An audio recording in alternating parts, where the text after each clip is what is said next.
गरीब ससुराल वालों ने खाया जादुई बिरयानी। खाना बन गया है, सब लोग आ जाओ। भाभी क्या बनाया है आज खाने में? दाल वाली खिचड़ी। क्या आज भी आपने दाल वाली खिचड़ी बनाई है? भाभी मैं रोज रोज दाल वाली खिचड़ी खाकर थक चुका हूँ, कभी तो कुछ और बना लिया करो। जतिन, ये क्या तमीज है भाभी से बात करने की? छोड़िए, बच्चा है अभी। भैया मैंने भाभी से ऐसा बोला ही क्या है जो आप मुझ पर गुस्सा कर रहे हो? क्या रोज रोज एक ही खाना खाकर आपका मन नहीं भरता? जतिन बेटा, तू जानता है ना कि हम किस तरह से जी रहे हैं, हमारी जिंदगी कैसी है। हम दूसरे लोगों की तरह नहीं है जो हर दिन तरह तरह के पकवान बनाकर खा सके। भगवान हमें जो ये खिचड़ी दे रहा है ना, इसे ही सर आंखों पर लगा कर खाओ, वरना क्या पता भगवान इसे भी हमसे छीन ले। चिंता है तो छीन ले, लेकिन ऐसा खाना रोज रोज खाने से अच्छा है कि मैं भूखा मर जाऊं। इतना कहकर जतिन बिना खाना खाई ही बाहर चला जाता है। जतिन को भूखा देख घर में किसी का भी खाना खाने का मन नहीं करता। पूरा परिवार एक छोटे से कस्बे में रहता था, जिसके चलते वहां कोई ज्यादा काम नहीं होता था। अरविंद अपने घर का गुजारा चलाने के लिए एक छोटी सी फैक्ट्री में मजदूरी का काम करता था, जहां दिन के उसके मुश्किल से 100 रुपए मिल पाते थे और उसी में ही उसे अपने पूरे परिवार का पेट भरना होता था। चाउमीन, गर्मा गर्म मसालेदार चाउमीन ले लो, 10 रुपए प्लेट, 10 रुपए प्लेट, चाउमीन ले लो, चाउमीन। चाउमीन वाले की आवाज सुनकर महिमा अपने घर के दरवाजे पर जाकर खड़ी हो जाती है और देखती है कि कैसे आसपास के सभी लोग चाउमीन लेकर खा रहे हैं, जिसे देख महिमा का भी अब चाउमीन खाने का मन होता है और वो अपनी माँ से पैसे मांगती है। महिमा मेरी बच्ची, अगर मेरे पास 10 रुपए होते तो क्या मैं तुझे नहीं देती? हम इतने गरीब क्यों हैं माँ? हम हर वक्त खाने के लिए तरसते हैं कि हमारी किस्मत में कभी अच्छा खाना नहीं लिखा है। मुझे तो लगता है वो दिन दूर नहीं जिस दिन हम सब लोग भूखे प्यासे तड़प तड़प के मर जाएंगे। महिमा की बात सुन जानकी और आशा की आंखों में आंसू आ जाते हैं और ऐसे ही कुछ दिन गुजर जाते हैं। जतिन रोज की तरह अपने गांव के दोस्तों के साथ गिल्ली डंडा खेल रहा होता है कि तभी उसे अचानक खाने की बहुत अच्छी खुशबू आती है। अरे वाह, ये तो बहुत बढ़िया खुशबू है, लगता है आसपास कुछ अच्छा बन रहा है। उस खुशबू का पीछा करते हुए जतिन एक शादी के टेंट हाउस तक पहुंच जाता है और देखता है कि वहां पर ढेर सारी बिरयानी बन रही है। बिरयानी को देख जतिन के मुंह में पानी आने लगता है और वो चुपके से बिरयानी चुरा लेता है। तभी गांव के कुछ लोग जतिन को देख लेते हैं। अरे तेरी इतनी हिम्मत कि तू चोरी कर रहा है? मुझे माफ कर दीजिए, भूख लग रही थी इसलिए बर्दाश्त नहीं हुई और मैंने ये थोड़ी सी बिरयानी ले ली। सभी गांव वाले जतिन और उसके परिवार को पंचायत में बुलाते हैं।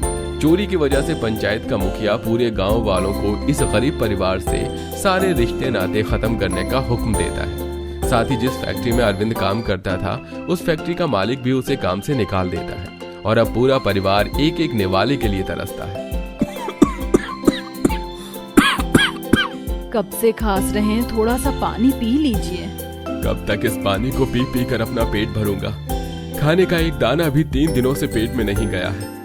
तुम सब भी भूखे हो, क्या करूं कुछ समझ नहीं आ रहा। आप सब मुझे माफ कर देना, ये सब मेरी वजह से हुआ है। नहीं जतिन, इसमें तुम्हारी कोई गलती नहीं है। भूख तो इंसान से कुछ भी करवा देती है, ये तो फिर भी बस खाने की मामूली चोरी थी। अपने परिवार की हालत देख आशा काफी ज्यादा परेशान होती है और उसे कुछ समझ नहीं आता कि वो किस तरह से अपने भूखे परिवार का पेट भरे। हर रोज की तरह आशा आंगन में बैठी होती है कि तभी उसे अपने आंगन में कुछ मेहंदी के पौधे दिखाई देते हैं, जिसे देख मैं तो भूल ही गई थी कि कुछ महीने पहले मैंने मेहंदी के पौधे बोए थे। इसके पत्ते मेहंदी बनने लायक हो चुके हैं, क्यों ना मैं इससे मेहंदी बनाकर पास वाले शहर में ले जाकर बेचूं। आशा उन मेहंदी के पत्तों को तोड़कर अपनी नंद के साथ मिलकर उसे अच्छे से पीसती है और मेहंदी बनाकर अगले दिन से हर रोज शहर में मेहंदी बेचने जाती है, जिससे वो दिन के 100-200 रुपए कमा लेती थी और पूरा परिवार ऐसे ही आधा भर पेट रूखा सूखा खाकर अपने गरीबी के दिन जीने लगता है। क्या हुआ जतिन, तुम खाना क्यों नहीं खा रहे हो? खा रहा हूँ भाभी, बस यही सोच रहा था कि कब तक हम ऐसा खाना खाएंगे। क्या हमारी किस्मत में कभी अच्छा खाना खाना लिखा नहीं है भगवान ने? जतिन की बात सुन और उसकी आंखों से झलकते आंसू को देख आशा बड़ी मुश्किल से अपने आंसू को रोक पाती है, जिसके बाद अब हर रोज की तरह आशा मेहंदी बेचने के लिए शहर चली जाती है। सारी मेहंदी बेचकर आशा शाम में अपने घर लौट रही होती है कि तभी उसे बीच जंगल में एक बूढ़ी औरत दिखाई देती है, जिसके पास कई तरह के मिट्टी के बर्तन रखे होते हैं। इन बूढ़ी अम्मा को तो मैंने आज से पहले कभी नहीं देखा, और ये बीच जंगल में बैठकर इन मिट्टी के बर्तनों के साथ क्या कर रही हैं? आशा उस बूढ़ी औरत के पास जाती है और उससे बात करने लगती है। अम्मा, आप इन मिट्टी के बर्तनों के साथ इस बीच जंगल में क्या कर रही हैं? कुछ नहीं बेटा, बस इन्हें बेच रही हूँ। क्या तुम मुझसे बर्तन खरीदोगी? हर बर्तन सिर्फ 10 रुपए की है। तुम ना ये मिट्टी की हांडी ले लो, इसमें खाना बहुत ही स्वादिष्ट बनता है। वैसे हांडी की जरूरत तो थी मुझे, पुरानी वाली तो अब खाना बनाने के लायक ही नहीं बची। एक काम करिए, दे दीजिए मुझे। आशा उस मिट्टी की हांडी को लेकर बूढ़ी अम्मा को 10 रुपए दे देती है और वापस घर की तरफ बढ़ने लगती है। लेकिन तभी आशा जैसे ही पीछे मुड़कर देखती है तो उसे वो बूढ़ी औरत दूर दूर तक दिखाई नहीं देती। ये भगवान, ये क्या था? अभी तो ये बूढ़ी औरत यहीं थी, अचानक कैसे गायब हो गई? आशा जल्दी से उस मिट्टी की हांडी को लेकर घर आती है और ऐसे ही कुछ दिन गुजर जाते हैं और आज कई दिनों बाद आशा की काफी अच्छी कमाई होती है। एक काम करती हूँ, इससे बिरयानी बनाने का सामान लेकर आती हूँ। देवर जी का कब से बिरयानी खाने का मन कर रहा था, आज तो वो बिरयानी खाकर खुश हो जाएंगे। आशा बिरयानी बनाने का सारा सामान लेकर घर जाती है और बिरयानी की तैयारी करने लगती है। आज मैं बिरयानी इस मिट्टी की हांडी में बनाती हूँ। मिट्टी के बर्तन में बने खाने का स्वाद दुगना बढ़ जाता है। आशा जल्दी जल्दी उस मिट्टी की हांडी में बिरयानी बनाने लगती है और आज पूरा परिवार कई महीनों बाद इतना अच्छा खाना खाकर काफी खुश होता है। वाह भाभी, क्या बिरयानी बनाई है! ऐसी बिरयानी तो कोई भी नहीं बना सकता। भाभी, मुझे भी ऐसा ही लगता है, आप तो सच में बहुत ज्यादा अच्छी बिरयानी बनाती हो। भाभी, एक प्लेट और दो ना बिरयानी। सभी को वो बिरयानी इतनी पसंद आती है कि सब 3-4 प्लेट खा जाते हैं, जिसके चलते अब सिर्फ एक ही प्लेट बिरयानी बचती है, लेकिन उसे भी महिमा खा जाती है। मेरे लिए तो बिरयानी बची ही नहीं, लेकिन कोई बात नहीं, मेरे परिवार ने खा लिया तो समझो मैंने भी खा लिया। सबके खाने के बाद आशा जैसे ही उन सबके बर्तन उठाने लगती है तो उस हांडी के अंदर से थोड़ी सी आवाज आती है, जिसे सुन आशा जैसे ही हांडी खोलती है तो उसके अंदर ये क्या? ये हांडी तो बिल्कुल खाली थी, तो इसके अंदर बिरयानी कहाँ से आई? लगता है मेरा ही वहम होगा पहले। अब आशा भी पेट भरकर बिरयानी खाती है और हांडी को ढककर सो जाती है। अगली सुबह जैसे ही आशा चूल्हे के पास चाय बनाने के लिए जाती है तो उस मिट्टी की हांडी को देखकर जैसे ही उसे खोलती है तो वो पूरी की पूरी बिरयानी से भरी होती है। ये क्या? ये मिट्टी की हांडी के अंदर फिर से बिरयानी कहाँ से आ गई? क्या हुआ भाभी, खुद से क्या बातें कर रही हो? महिमा के पूछने पर आशा उसे सारी बात बताती है, जिसे सुन अब दोनों नंद भाभी जैसे जैसे उस हांडी में से बिरयानी निकालते हैं वैसे वैसे वो हांडी फिर से बिरयानी से भरने लगती है। ये सब क्या हो रहा है? इस हांडी में इतनी सारी बिरयानी वापस कहाँ से आ रही है? पूरे परिवार को कुछ समझ नहीं आ रहा होता। तभी उस हांडी में से आवाज आती है, मैं एक जादुई मिट्टी की हांडी हूँ।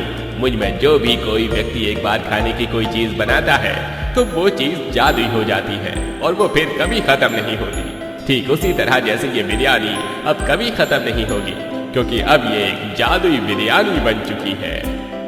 उस मिट्टी की हांडी की आवाज को सुनकर सारा परिवार काफी ज्यादा खुश होता है।